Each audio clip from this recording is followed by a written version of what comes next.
Dueling is Magic. A Rip in Time. By Wolfgang. First published 20th of July, 2012.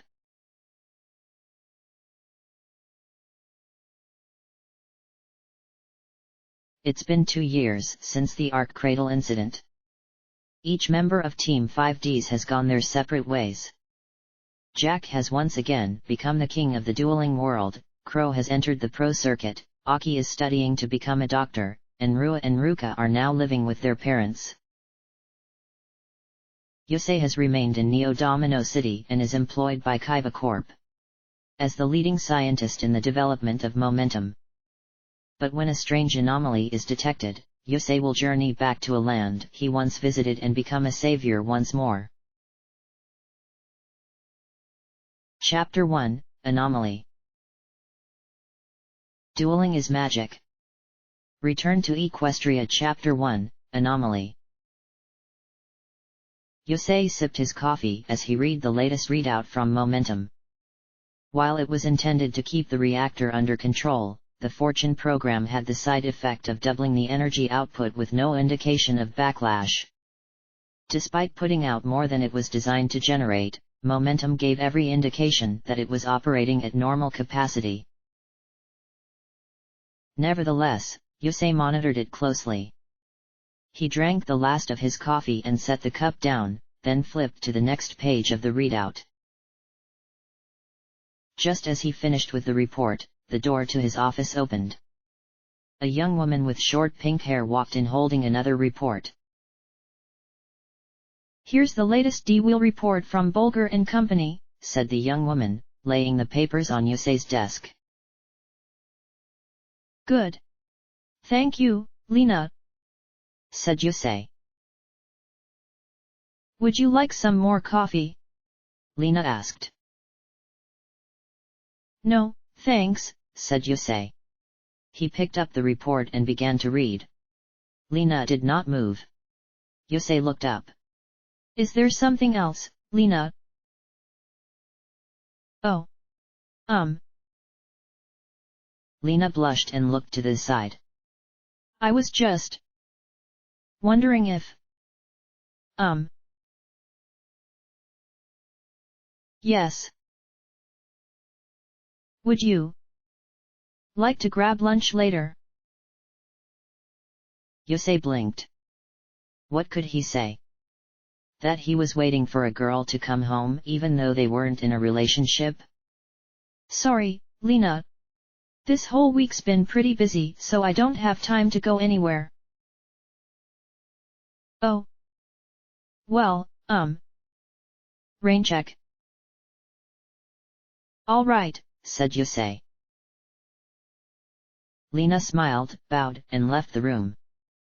Yusei sighed and spun his chair around to look out the window. "One of these days," he said, "I'm gonna get myself into a mess I can't handle." It was raining in Neo Domino City. Thick sheets of water were blown against the windows. On a clear day, Yusei could see clear to Satellite. Today he could only see as far as the edge of the next district. Ever since that night in Satellite 4 years ago, Yusei never liked the rain. The day was dreary and he couldn't see as far ahead as he would have liked. The day was exactly how Yusei felt. There was a knock at the door. Yusei spun his chair back around and saw Mayor Jaeger walk in. "Mayor Jaeger," said Yusei, standing up and bowing. "Good to see you, Yusei," said the short man. "How is the research on momentum coming along?" "Strangely," said Yusei. "The Fortune program is doing everything it's supposed to do, but we're still reading twice as much energy as we should be. Momentum looks like it's running optimum efficiency, but it's still giving off more energy than it should be. I don't know what to make of it." "Maybe you need a break, Yusei," said Jaeger. "You have been throwing yourself into your work. I think you need a change in perspective and some time to clear your head. Perhaps you should ask your assistant Lena to lunch." Can't do that, said Yusei. Because of Mrs. Aoi. Yusei sighed. I understand, said Jaeger. Take a break, Yusei. Call your friends. Go have a duel. Yeah, maybe you're right, said Yusei. I guess I'll. A man in a white lab coat rushed through the door. Mr. Fudo, he shouted. We have a problem. What is it? Yusei asked. We've picked up an energy spike, but it's not coming from momentum, said the lab tech. It's coming from satellite. Is it old momentum? asked Yusei. No, it's in the cubic area, the tech replied. Let's go, said Yusei. Mayor, sorry for rushing out on you like this. Quite all right, Yusei, said Jaeger. Yusei nodded and left. Jaeger shook his head. Always throwing himself into everything that comes up. I suppose he can't help but try to fix everything.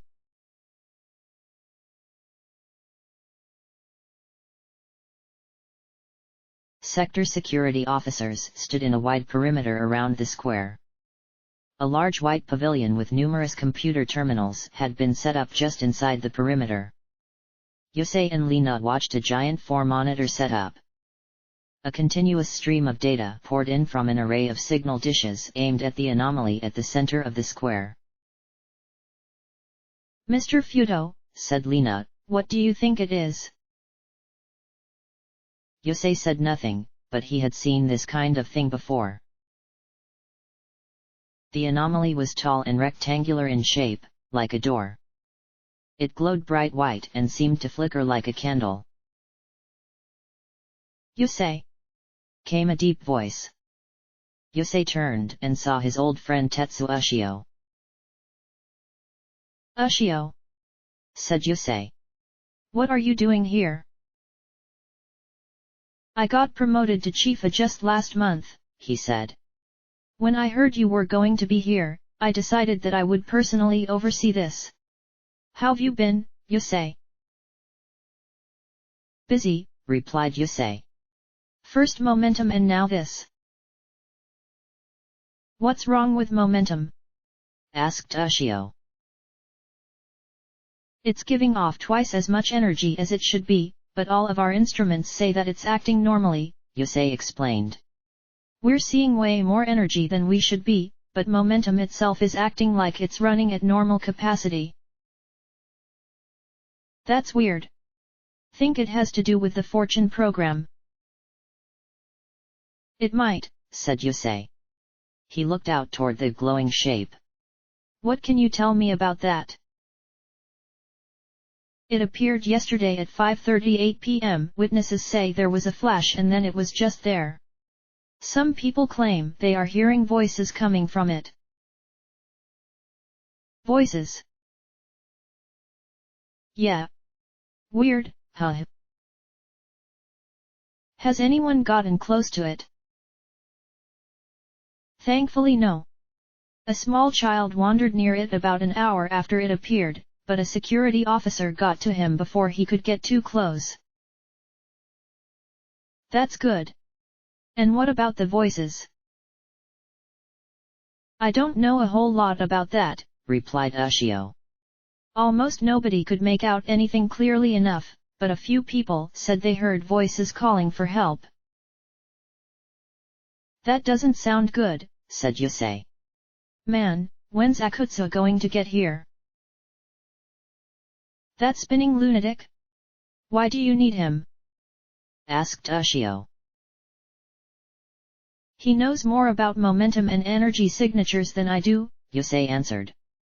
I'm good at programming and mechanics, but he has more experience with this sort of thing. If you say so, Yusei, said Ushio.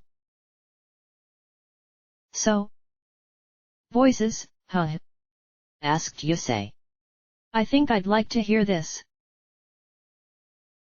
You sure?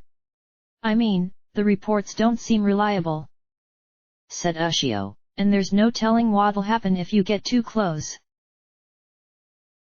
I'm sure it'll be fine, said Yusei. He started walking toward the anomaly. Yusei Fudo, came a voice. Yusei stopped and turned around. A man in a white coat with a large shock of brown hair approached him, spinning wildly as he did. Chief Akutsu, said Yusei. Good. We need you to. Way ahead of you, Yusei, said the man. He produced an item with a small dish mounted on the front. With this device, I'll be able to monitor and analyze the energy signatures of the anomaly in order to determine its exact nature. How long will it take? Asked Yusei. It could take at least 2 hours to gather the necessary data, said Akutsu.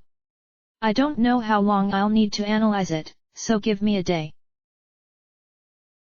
All right, said Yusei.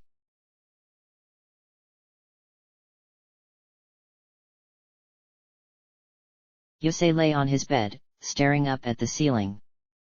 The room was small, but Yusei liked it that way.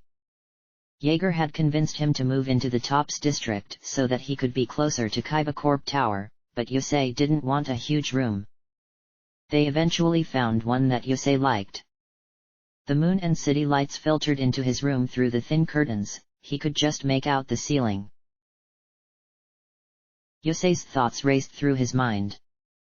Thoughts of momentum, Lena, the anomaly, his friends. I guess a lot's been happening lately. Yusei sighed. I just wish I could figure out what I should be doing right now.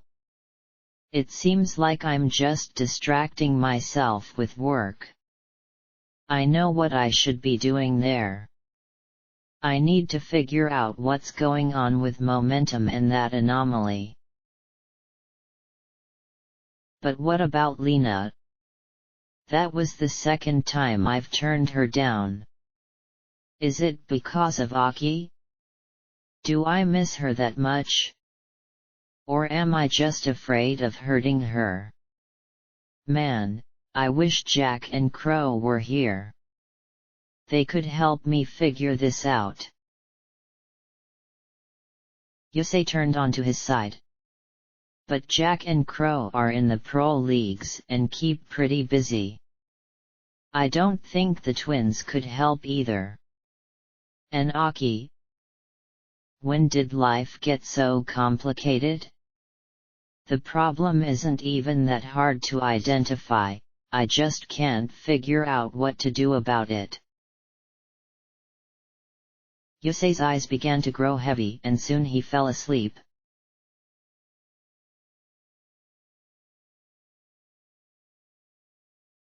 What have you got for me, Akutsu? Ah, Yusei. Good. I just finished my analysis. End. Akutsu grinned like a madman. You aren't going to believe what it is. Yusei blinked. Well, he said. Tell us, what is it? Akutsu began spinning like a dervish. I've discovered high traces of chronoton particles and trace amounts of tachyons, said the spinning scientist.